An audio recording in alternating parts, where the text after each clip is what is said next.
성경 말씀 함께 찾아서 읽겠습니다. 구약 성경 예레미야 애가 4장입니다.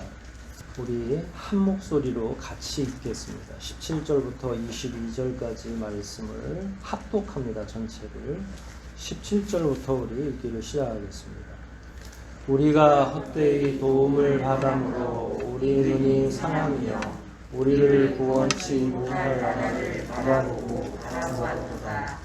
저희가 우리 자신을 엿보니 우리가 우리에게 행할 수 없으며 우리의 끝이 가깝고 우리의 날이 다하였고 우리의 마지막이 이르렀도다.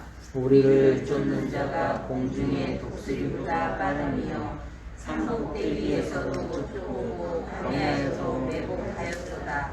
우리의 돕김 여호와의 기름 부으신 자가 저희 함정에 빠졌으며 우리가 저를 가리키며 전에 이르기를 우리가 저의 그늘 아래서 열국 중에 살겠다 하던 자로다. 우스 땅에 거하는 처녀 에도마 즐거워하며 기뻐하려나 잠이 내게도 이를지니 내가 취하여 벌거벗으리라. 자녀 시온아 내 죄악의 용벌이 다하였으니 주께서 다시는 너로 사로잡혀 가지 않게 하시리로다. 처녀 에도마 주께서 내 죄악을 벌하시며 내 허물을 드러내시리로다. 아멘.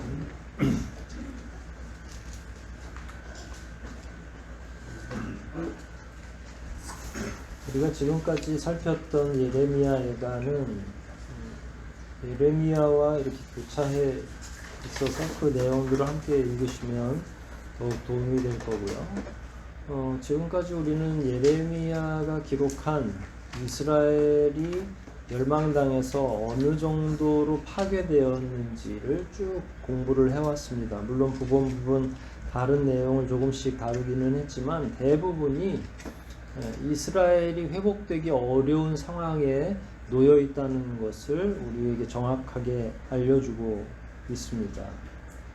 성벽도 파괴되고 건물도 다 파괴가 됐고 사람들은 전부 포로로 중요한 사람들은 포로로 다 잡혀가 버리기도 했죠.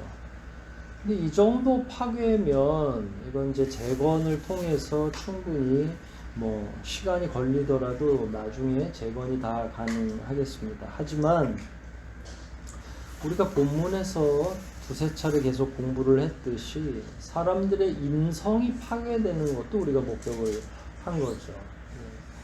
사람이 사람을 잡아먹는, 그것도 부모가 자기 자녀를 잡아먹는, 이게 없는 얘기를 막 갖다 붙인 거는 아니에요. 있는 이야기죠.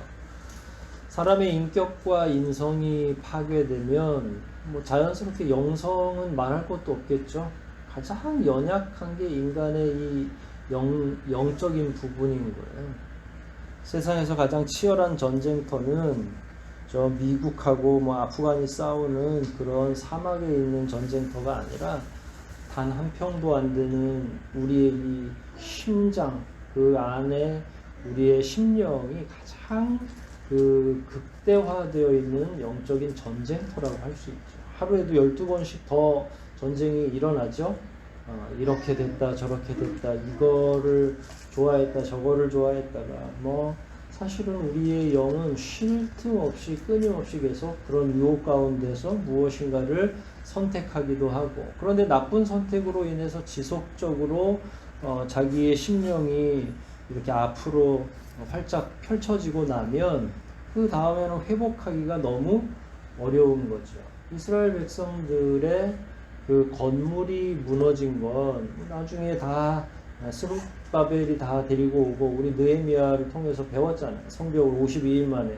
그러니까 사실은 시간의 문제는 아니었던 거예요. 얼마든지 재건하고 할 수 있는 거예요. 사람들이 마음만 합해지면. 근데 문제는 지금 마음이 무너진 게 이스라엘에 있어서 가장 큰 치명적인 문제가 되는 거죠.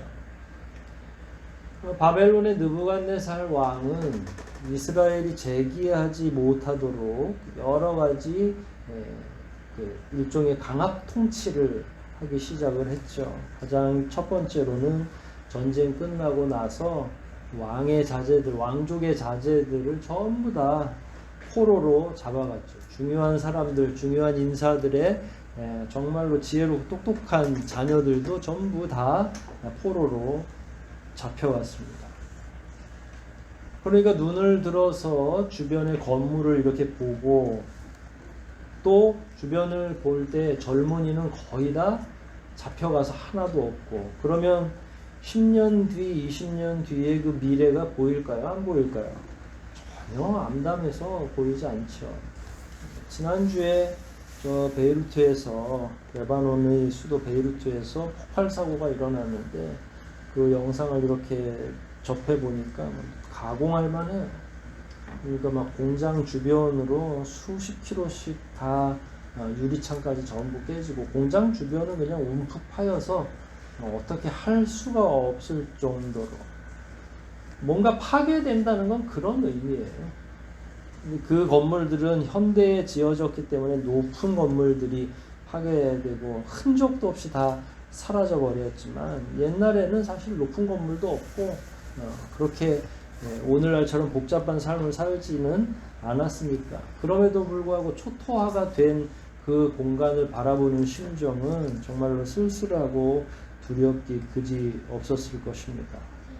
근데 왜 이런 파괴가 있었을까? 망한 이유는 뭘까? 우리 지난주에도 그 문제와 관련해서 죄의 문제에 대해서 좀 이야기를 했죠. 그럼 구체적으로는 어떤 어리석음과 어떤 죄가 있었을까? 17절부터 이렇게 좀 살펴보면 예레미야가 쓴 단어가 있죠. 왜 이스라엘은 이토록 고난을 당했을까? 우리가 헛되이 도움을 바랐기 때문이다. 그러니까 헛된 도움이라는 건 뭘까요? 도움을 바랄 때에도 바랄 만한 데에다가 도움을 요청해야 되는데 바라지 말아야 될 때에다가 도움을 바라는 거예요. 우리 믿음 생활하고 또 교회 공예배를 통해서도 늘 이 부분과 관련해서 말씀드리죠. 여러분들은 긴급한 일이 생기면 누구에게 제일 먼저 전화합니까? 그게 하나님이어야 된다는 거예요. 하나님께 연락을 먼저 드리는 거죠. 다급하게 노크하고. 여러분, 사람이 마음이 다급하고 환경과 현실이 다급할수록 정신을 바짝 차려야 살아날 수가 있어요. 범에게 물려가도 뭘 차리라고 그래요? 예. 이게 사실 범에게 물려가면 살아나기는 어렵죠. 그런데 그게 일종의 은유적 표현인 거예요. 범에게 물려갈 정도로 여러분들이 굉장히 큰 위기와 고난 가운데 딱 직면했을 때 우리의 마음이 얼마나 분주하겠어요. 그걸 해결하기 위해서. 그런데 정신을 차리지 않으면 자꾸 악수를 두게 된다는 거예요. 수를 두긴 두는데 좋지 않은 수를 두게 된다는 거예요. 정신을 차린다고 하는 건 내가 이 시점에서 할 수 있는 가장 지혜로운 선택은 무엇일까를 먼저 고민하는 거예요. 그래야 지혜로운 답이 나온다는 거죠. 그럴 때 하나님께 기도하는 건 그런 거죠.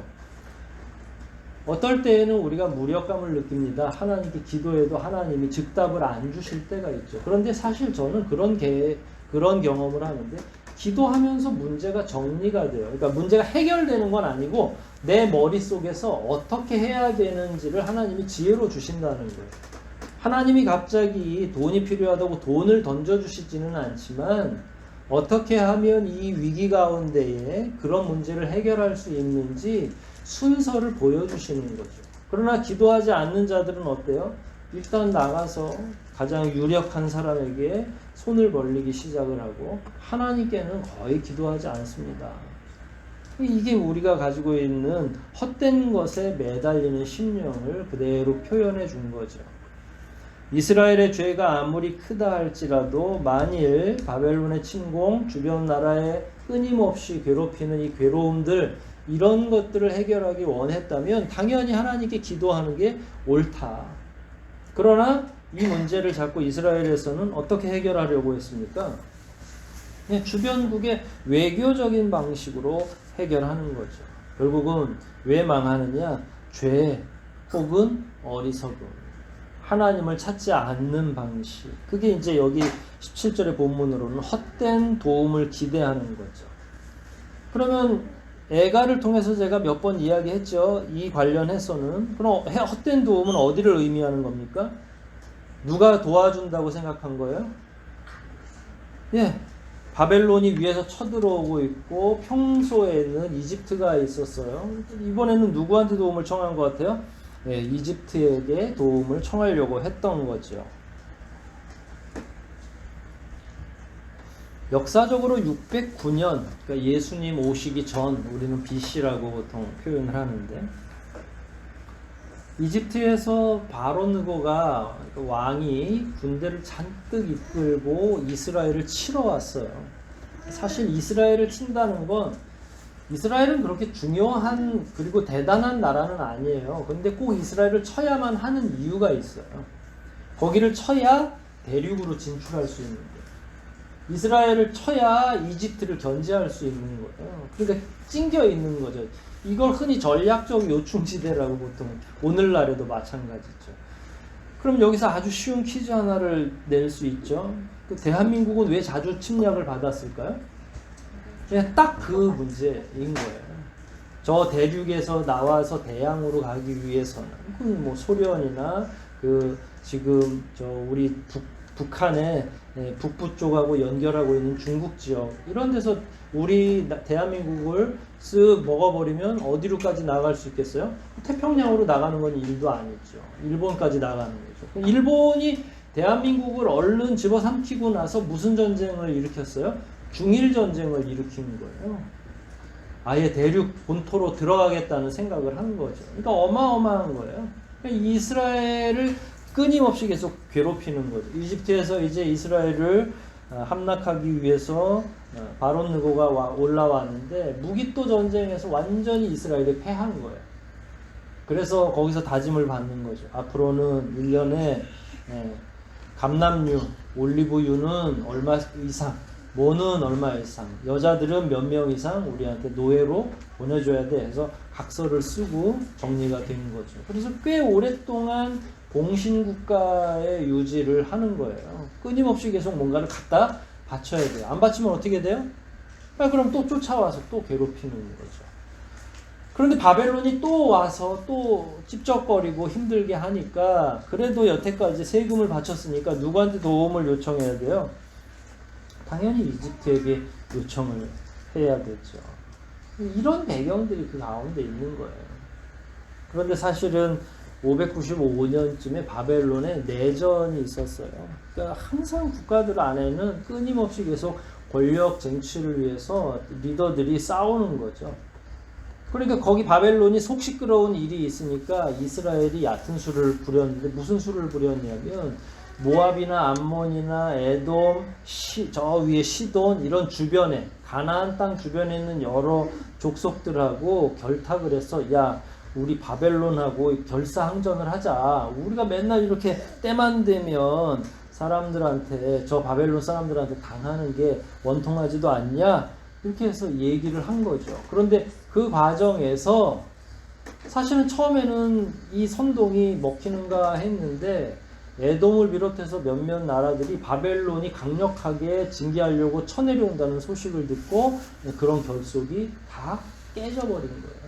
그리고 나서 궁극적으로 느부갓네살이 자기 신복인 느부사라단이라고 하는, 이거 다 성경에 나오는 이야기입니다. 느부사라단을 통해서 예루살렘을 정복하도록 촉구를 하고 정복했죠. 그러니까 바벨론 입장에서는 가뜩이나 이집트하고 공신관계를 유지하고 있는 것도 마음에 안 드는데 자기네를 향해서 몇몇 작은 꼬맹이 나라들이 결탁을 해서 바벨론을 뒤집어 엎으려고 하거나 결사항전을 하려고 하는 게 마땅하지가 않으니까 이번에 내려왔을 때는 그냥 경고만 하고 올라가는 게 아니라 성을 완전히 다 깨트려 버리는 거예요. 물론 그 전에도 자주 전쟁을 일으켜서 왔지만 말입니다. 이런 과정에서 하나님은 예레미야를 통해서 끊임없이 선언을 하신 거예요. 얘들아, 이스라엘 백성들아, 이집트하고 붙지 말고 차라리 바벨론에게 순순히 나라를 주는 게 낫다. 이거는 하나님의 정해진 거야. 라고 하는 내용을 예레미야를 통해 선포하니까 이스라엘이 난리가 난 거죠. 그래서 이 예레미야를 잡아 가둔 거예요. 그래서 죽이려고 하는 거죠. 매국노라고. 그래서 이집트하고 결탁하는 건 매국노가 아닌가요? 똑같은 거죠. 그러니까 앞뒤가 맞지 않지만 그럼에도 불구하고 내분이 일어나고 나서 친바벨론을 지향하는 사람들이 전부 다 밀려나게 됩니다. 그러면서 이집트가 구원해 줄 것을 계속 요청을 하는 거죠. 이것 자체가 바로 헛된 것을 기대하는 거죠. 하나님의 뜻과는 맞지도 않아요. 하나님이 예레미야를 통해서 분명히 바벨론에게 항복하라고 얘기했는데도 불구하고 자기들 마음대로 자기들이 이길 것 같으니까 그 하나님의 뜻과는 배치되는 결론을 얻은 거죠. 결국은 어리석은 판단을 하게 되고 결국 패망하는 결론을 얻게 됩니다. 패망 후에 어떻게 됐습니까? 전쟁 후 과정 계속 우리가 살폈고요. 패망한 후에는 어떻게 됐냐? 18절과 19절에 나오는 내용들이 패망 후에 일어나는 일들이에요. 저희가 우리 자치를 엿보니 우리가 거리에 행할 수 없으니 얼마나 쫓아다니면서 이렇게 관리를 하고 지켜보는지 우리의 끝이 가깝고 우리의 마지막이 다하였고 우리의 마지막이 이르렀도다. 그러니까 이제 뭐 소망이 전혀 없는 거죠. 우리를 쫓는 자가 공중의 독수리같이 빠른 거. 산꼭대기에 있으나 광야에 있으나 어디를 가도 우리를 감시한다. 봉신의 역할을 바벨론이 새로 요구할 뿐만 아니라 수많은 젊은이들 다 잡아갔거든요. 바벨론에서 전쟁 이후에. 그것뿐만 아니라 매년 이제 얼마씩 소출을 거둬야 되는 거예요. 이게 이제 앞으로 이스라엘이 이때로부터 몇 년 동안 포로 생활을 합니까?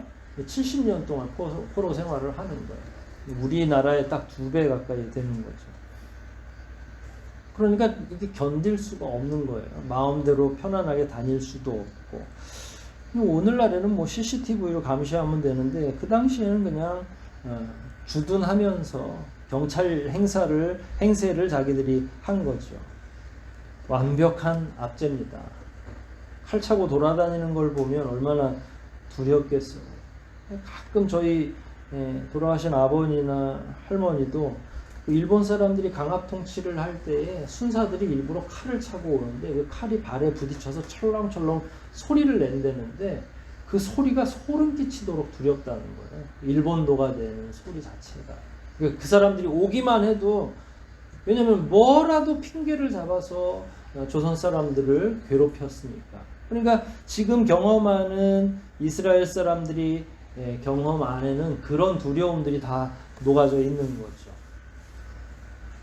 바벨론은 왜 이스라엘 백성들을 이렇게 감시하고 있을까요? 이유가 뭘까요?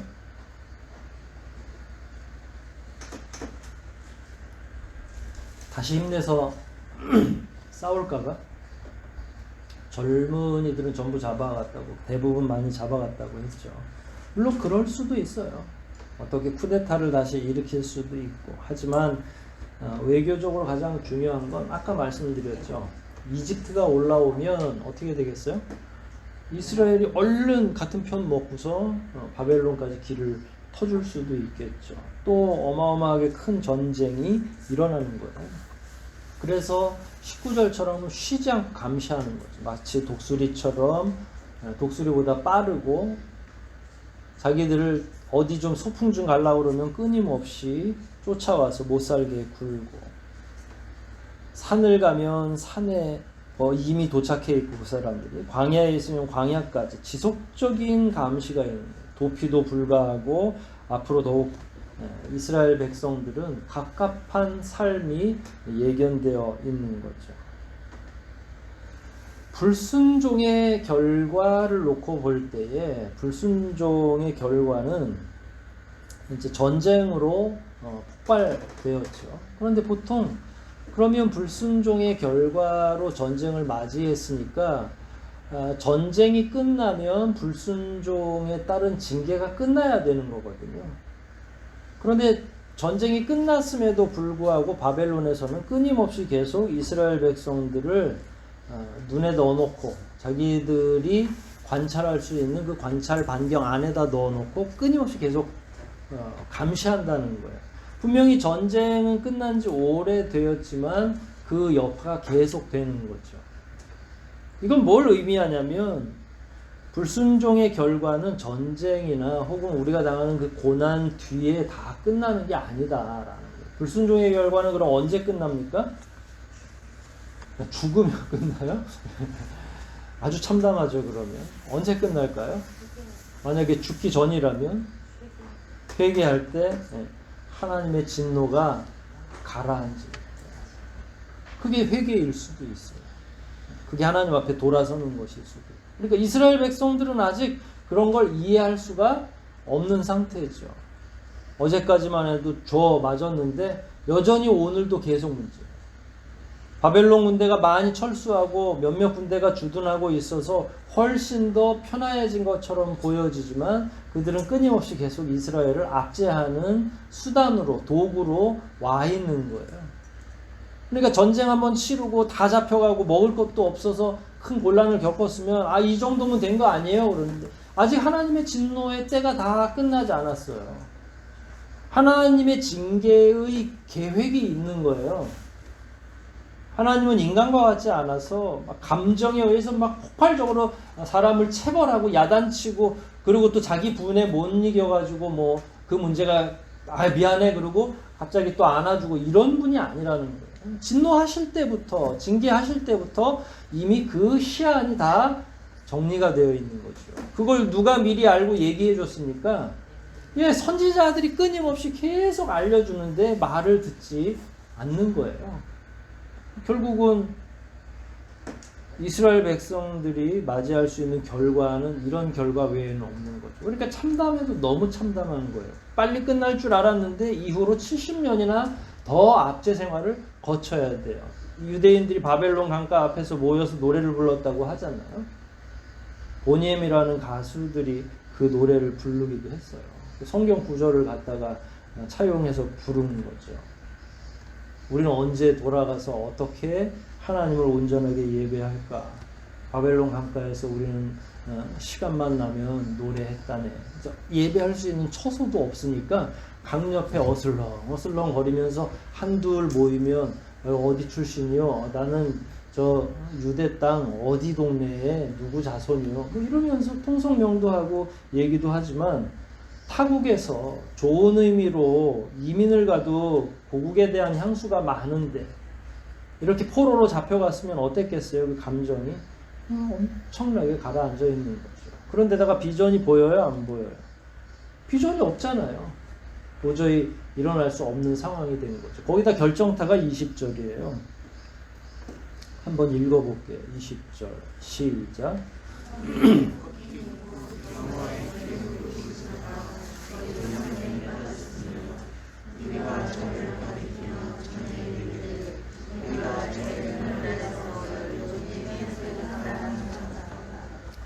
왕을 일컬어서 은유적으로 뭐라고 불렀냐면 우리의 콧김이라고 불렀어요. 사실 이 은유는 어렵지는 않은 건데 처음 보는 사람들은 어떻게 왕을 이렇게 이야기할 수 있을까 생각이 들죠. 숨은 어디로 쉬나요? 그냥 입과 코로. 어디에다가 생기를 불어 넣어 주셨습니까? 하나님이. 이걸 생명의 근원이라고 생각하는 코호흡을. 그러니까 나의 것도 그렇고. 근데 여기서는 분명히 복수로 우리 공동체를 놓고 한 거예요. 그러니까 나의 생명은 내 코로 호흡을 하는 거고요. 우리 공동체 안에서는 누가 리더고 그 사람의 숨을 쉬는 게 굉장히 중요한 거예요. 그가 숨을 제대로 쉬어야 공동체가 제대로 살아 움직이는 원리를 가지고 있는 거죠. 뭐 잘못된 그릇된 생각은 아닌 것 같아요.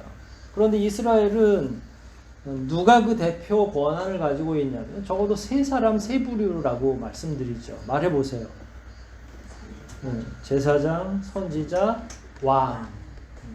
근데 오늘 본문은 왕에 대한 거예요. 여호와의 기름 부으신 자가 저희 함정에 빠졌으며, 그러니까 왕이, 그러니까 우리의 콧김인 우리의 생명과 같은 우리가 생명을 줘서라도 구원해내야 될 그 왕이 함정에 완전히 빠진 거예요. 두 눈이 다 뽑혀서 잡혀간 거니까요. 근데 그 왕이 옛날에는 어떤 거였냐면 그게 20절 밑에예요. 한때 좋은 때는 그 사람과 함께 도시락 싸서 소풍 가고 그 사람이 태평성대를 가져오 줬으니까 모든 방방곡곡 나라들이 얼마나 행복한 생활을 했는지 모르겠다. 그 얘기예요. 우리가 저의 그늘 아래서 그 왕이 위대하고 하면 그 왕의 그늘 아래서 열국 중에 살겠다. 여기저기 사람들이 많이 오고 가기도 하고 다른 나라를 정복하기도 하고 해서 파송도 되고 장사도 열심히 잘 되고 이런 과정을 통해서 분명히 이 왕과 함께 국력이 날마다 신장되는 꿈을 꾸어왔는데 이제는 어떻게 됐어요? 왕 스스로가 자기도 못 지키는 시대가 돼버린 거예요. 그러니까 내 콧김도 아니고 우리의 콧김이 다 사라져버린 거죠. 근데 이게 왜 앞으로 이스라엘의 미래의 참담함을 나타내는 것이냐? 여러분 사극을 보시면 이제 전세가 너무 역전이 돼서 장군 그야말로 쫓기는 군대의 장군 그 장군이 왕이면 더 드라마틱하겠죠.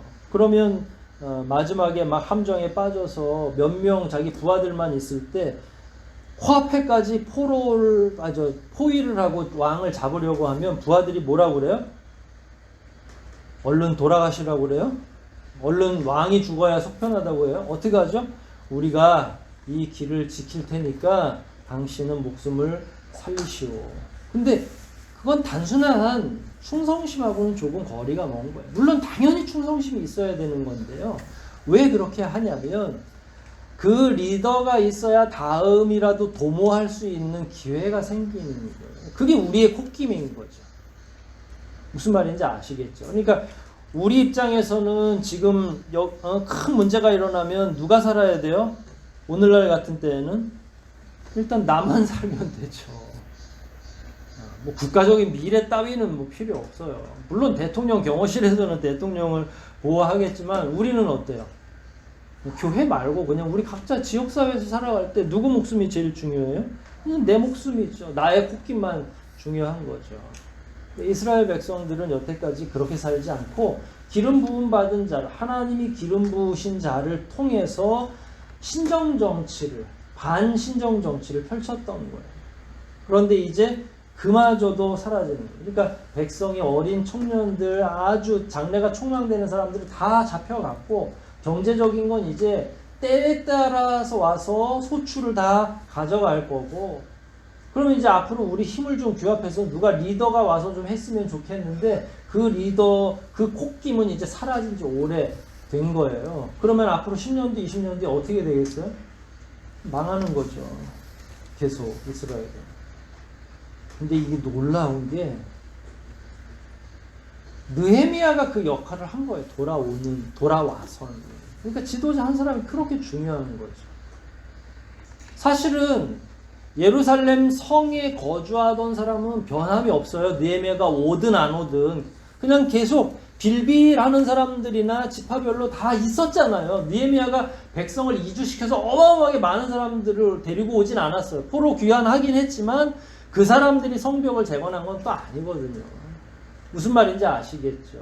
그만큼 하나님의 공동체 안에서는 이런 지도력을 가진 지도자가 굉장히 중요했는데 왕이 잡혀가니까 이젠 더 이상 미래에 대한 소망이 하나도 남아있지 않은 거죠.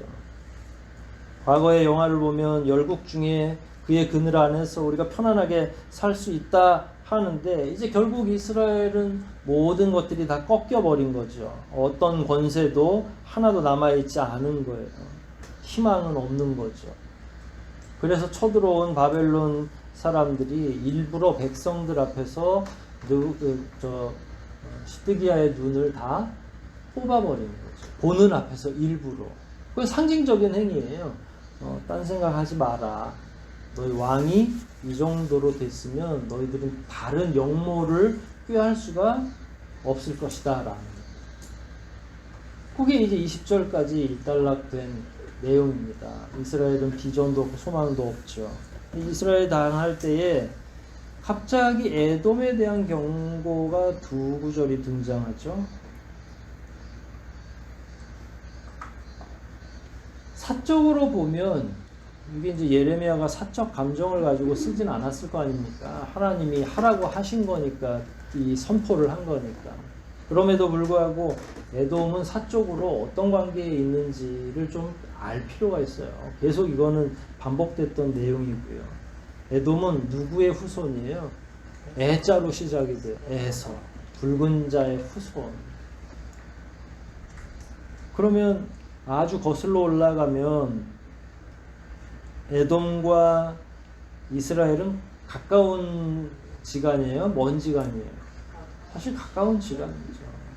그런데 에서는 이 에돔 지역에 가서 자기 자리를 잡고 자기의 어떤 규모가 커지면서 하나님을 신뢰하지 않았던 거예요. 우상 문화가 그 가운데 포함되어 있는 거죠. 그런데다가 이스라엘하고는 견원지간이라고 생각을 하는 거예요. 맞지가 않아요.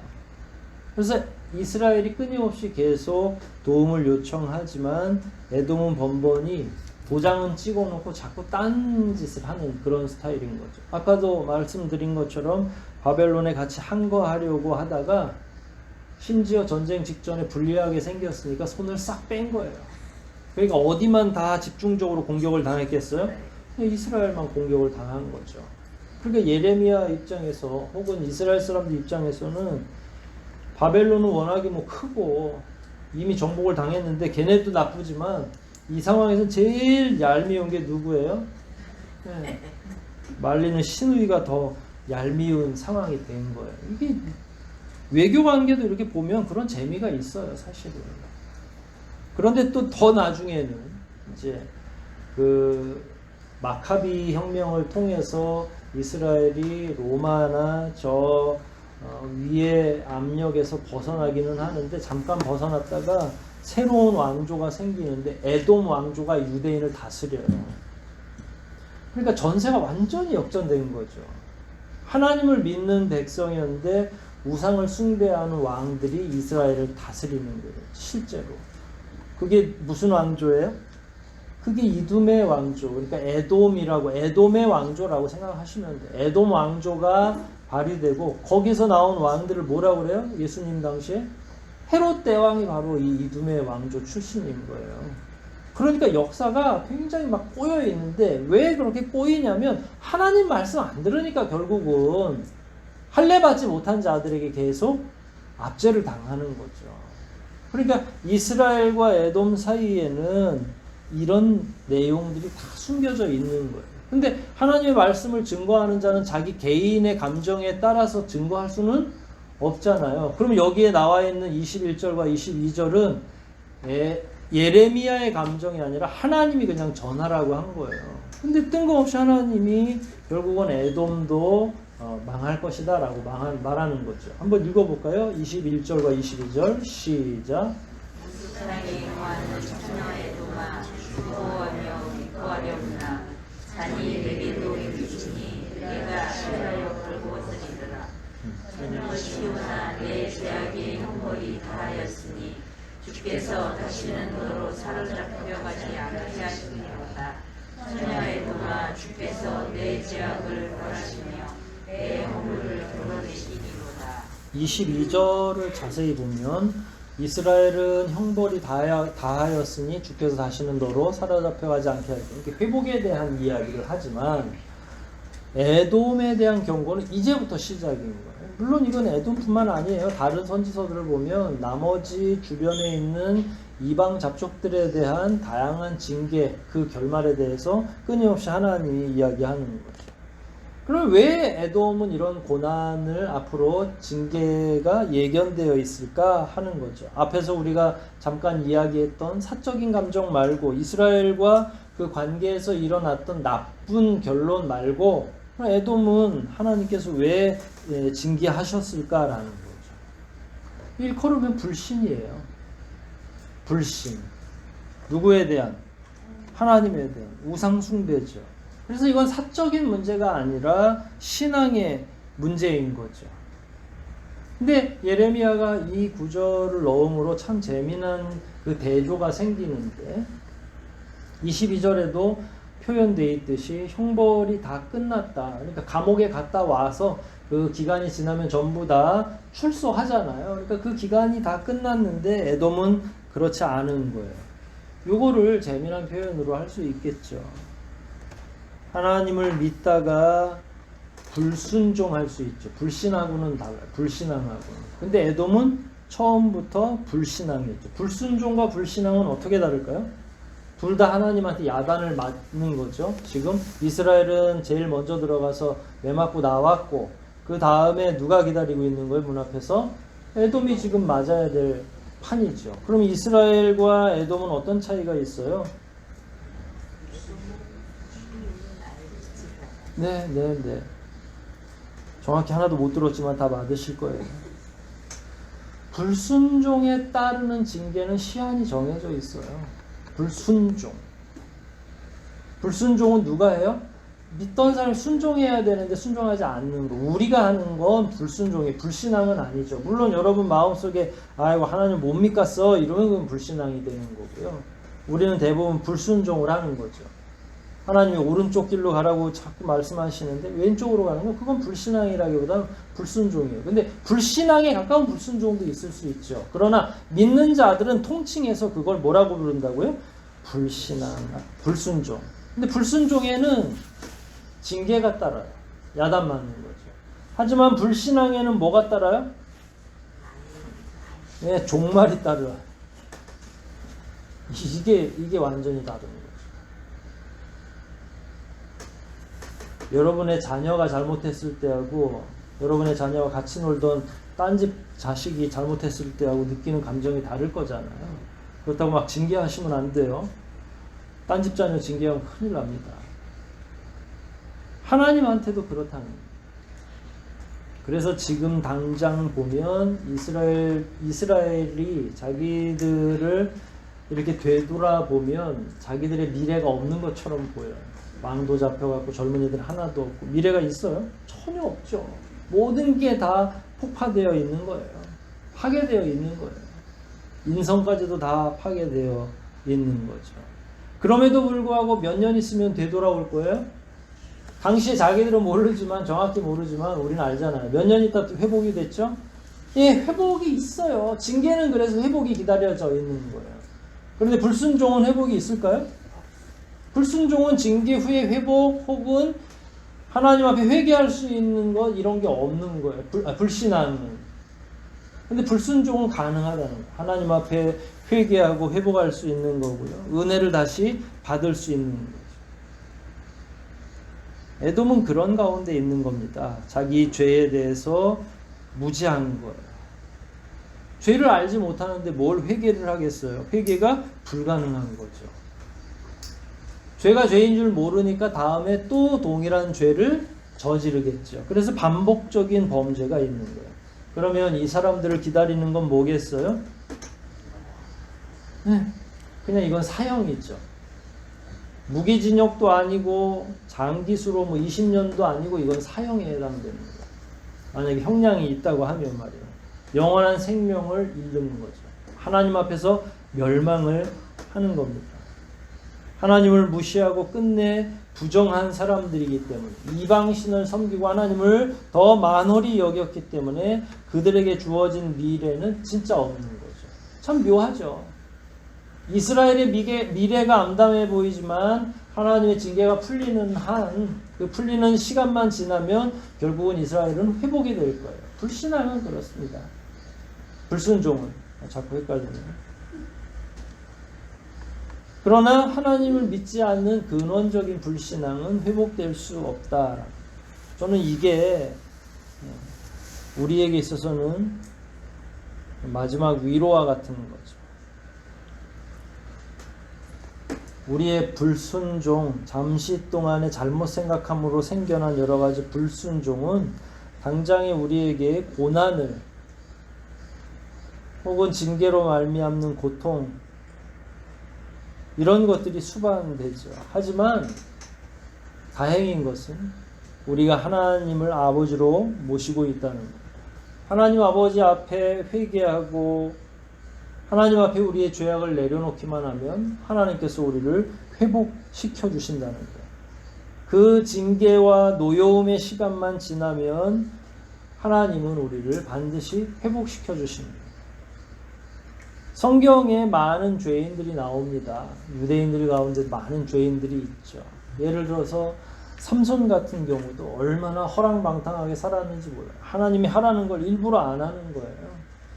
독주를 마시지 말라고 하면 술에 취해 있기도 하고, 머리를 자르지 말라고 했더니 그 여자에게 머리 잘리면 자기 힘없다고 다 알려주고, 참 하지 말라는 것만 어떻게 골라서 할 수 있겠어요. 그러면 겉으로 보면 이 사람 인생은 다 끝난 것처럼 보여지잖아요. 사사는 무슨 사사, 자기 하나도 간수하지 못하는데 말이에요. 그런데 삼손이 마지막에 하나님께 회개한 거죠. 감옥에 있으면서 보이지도 않고 아무것도 감각하지 못하는 가운데 끊임없이 계속되는 그 노역 가운데에서 묵상의 시간이 길어집니다. 결국은 내가 죄를 졌구나. 하나님이 하라고 하는 대로 하지 않았구나. 내가 무슨 실수를 실수를 범했는지를 다 알게 된 거죠. 그래서 마지막에 그가 연회장에서 기둥사에 손을 얹고 그 건물을 다 무너뜨려 버리죠. 그 뒤에 그 삼손과 관련된 기사 뒤에 뭐라고 나옵니까? 저가 평생에 살아오면서 죽였던 이방민족보다 그 당일에 죽인 이방민족이 훨씬 더 많은 거죠. 그때서야 회복이 된 거예요. 좀 더 회복이 되고 더 다양한 사역을 하면 좋겠지만 그에게 주어진 시간은 그렇게 많지 않았고 그게 마지막이 됐던 거죠. 그럼에도 불구하고 다행이잖아요. 예수 옆에 있던 한 강도가 십자가상에서 죽기 직전에도 예수 그리스도를 구주로 섬기기로 작정해서 살아난다면 그 고난 가운데서도 꽃이 필 수 있는 겁니다. 하물며 저와 여러분처럼 뭐 그렇게 대단한 죄를 짓지 않고도 또 여러 가지 어려움과 곤란 가운데 있다고 하나님이 여러분을 영영히 버리시는 것 같아요. 하나님이 요즘에는 내 기도만 안 들어주시고 다른 사람 기도 다 들어주시는 것 같은 그런 기분이 들 때도 있습니다. 실제로. 점점 더 어려워지는 것 같고 대한민국의 지금 현실이나 공동체의 현실, 여러분의 가정, 여러분의 기업도 다 어려우실 거예요. 그러나 반드시 하나님은 여러분들에게 은혜를 베푸실 겁니다. 믿는 자라면 은혜를 베푸는 자에게 채찍을 주시는 분이 아니라는 이야기예요. 따라서 징계를 받더라도 혹은 그 징계의 기간이 다소 길어진다 하더라도 여러분이 경험하는 여러 가지 고난이 너무 많더라도 소망을 잃어버려서는 안 된다. 그리고 그 소망은 하나님의 언약에 근거하는 거고 그 언약은 하나님의 신실성에 근거하는 거니까 반드시 하나님 앞에 돌아오는 모든 자에게 마치 탕자가 돌아와서 자기 아버지 앞에 무릎을 꿇었을 때에 그 이전보다 훨씬 더 좋은 관계 안으로 들어간 것처럼 회개하기만 하면 우리의 연약함을 아뢰기만 하면 하나님께서는 반드시 저와 여러분의 삶을 회복시켜 주시고 심지어 다 찢어진 인성과 영성이라 할지라도 하나님이 반드시 은혜로 채워주신다는 그 이야기입니다. 그러나 에돔은 그렇지 않죠. 그래서 우리가 늘 그 가운데서 결정을 하는 거죠. 불신앙으로 돌아서는 것이 아니라 지금 당장 내가 이해하지 못해서 순종하지 못하지만 하나님 품에서 떠나지 않는 거예요. 그것만이라도 우리에게 얼마나 중요한지 모릅니다. 이런 시대에 믿음이 흔들리고 있는 이 시대에 하나님만을 붙잡고 어떻게 해서든지 버티려고 하는 것 그게 믿음 아니겠어요? 하나님이 요즘 우리에게 원하는 믿음은 그 정도 믿음이에요. 지금 당장 여러분에게 교회를 건축하라는 그 특명을 주시진 않을 거잖아요. 요즘에 보면 세미하게 그런 생각이 듭니다. 각자의 처소에서 자기의 믿음을 잘 지켜라. 그게 여러분의 삶에 있어서도 매우 중요하지만 공동체에서도 그런 성도들이 모여야만 강한 공동체가 될 수 있거든요. 지금 얼마나 많은 어려움을 여러분들이 감내하고 있습니까? 하나님이 다 아실 거예요. 얼마나 오랫동안 고난의 시간을 보내고 있습니까? 얼마나 오랫동안 여러분 마음대로 안 되는 그 과정 속에 하나님께 울부짖어 왔습니까? 하나님이 다 들으십니다. 그리고 반드시 하나님 때가 지나면, 때가 차면 회복의 은혜를 주실 겁니다. 모쪼록 그때까지 믿음 잃지 마시고 더욱더 개인 경건에 충실해 주시고 하나님께 매달려 살아가는 저와 여러분 되시기를 주의 이름으로 축원드립니다. 우리 말씀들 생각하면서 한번 기도하시겠습니다. 겉으로 보여지는 징계는 이스라엘이 훨씬 더 잔혹하게 하나님으로부터 야단맞고 징계받은 것처럼 보여지지만 그 이후의 미래는 전혀 다릅니다. 잠깐 하나님 앞에 순종하지 못한 죄는 용서받을 수 있지만 하나님을 불신하면 절대로 결코 용서받을 수 없는 것이 바로 이치입니다. 우리는 지금 어디에 서 있는지 스스로를 되돌아보시고 하나님 앞에서 더욱더 성실하게 오늘 하루도 꿋꿋하게 버티시기를 특별히 그런 믿음 달라고 하나님 앞에 기도로 나아가겠습니다.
자비하신 아버지, 오늘도 말씀으로 어리석은 저희에게 교훈해 주심을 인하여 감사를 올리옵나이다. 겉으로 보면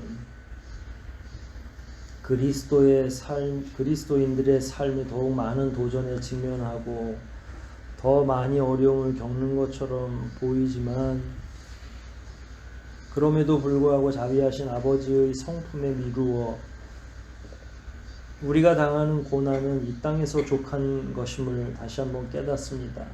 믿지 않는 불신자들은 비록 이 땅에서는 성하게 되고 더 큰 부요를 누릴 수 있을지는 몰라도 영원한 생명이 주어지지 않는다는 이 사실을 저희가 제대로 이해하게 도와주시옵소서.